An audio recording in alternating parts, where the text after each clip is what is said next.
The roof, they're not decorative, they're structural. They're holding up that puppy. And that belvedere on the top, meaning beautiful view. In the Victorian era, those windows would have been opened to suffer classic. Now, if you look as we pass the house, at the back of the house, you see a tiny little structure. Can you see it? That little tiny structure that has a little...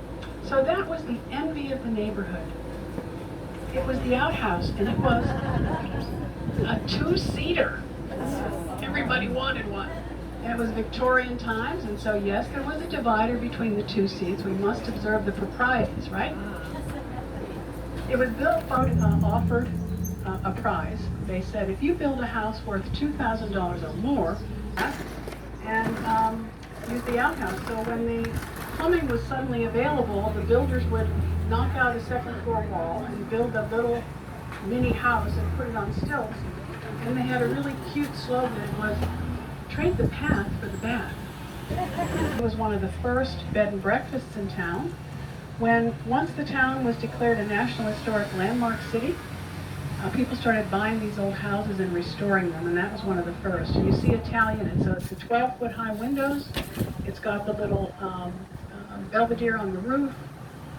And it was a gentleman's gambling club. I think Jan's going to stop at the street so that you can look down the street and see all these beautiful Victorian porches. Victorians pretty much invented the front porch, and they had a motive.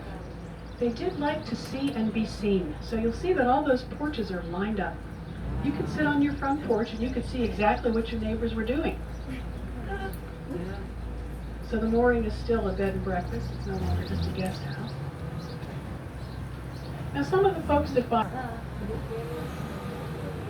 So coming up on the right side of the trolley, you're going to see a huge old hotel, the Chalfont Hotel. It looks like a big old Mississippi riverboat perched right here on land. It's known as Steamboat Gothic architecture. The gentleman who built it, Henry Sawyer, was a colonel in the Union Army during the Civil War. He was one of 72 officers captured by the Confederacy. And the folks in the Confederacy were so upset with Union prisoners. So the prisoner exchange was effective. Colonel Sawyer came home to his happy wife, and he lived here for a while, and then he was promoted to tear it down. You may replace broken parts, but every piece you want to replace has to be approved by the Historic Commission. Or you can build something new if you're lucky enough to find a vacant lot. The house on your left, the green one, was built in streetscape. It has to conform to the neighborhood. They did a great job on that. On the left is an example of a hotel that was built after the Great Fire. This is a smaller, that's one of the few private homes open for tours. If you're here at Christmas time and you have a chance, it's worth a tour of the Cherry House.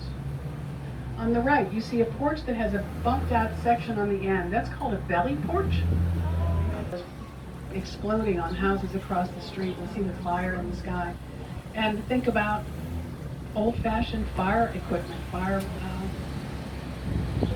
trucks. And that other drunken architect building, here it is on your left. It's every kind of architectural style you can think of. Pretty much shut down.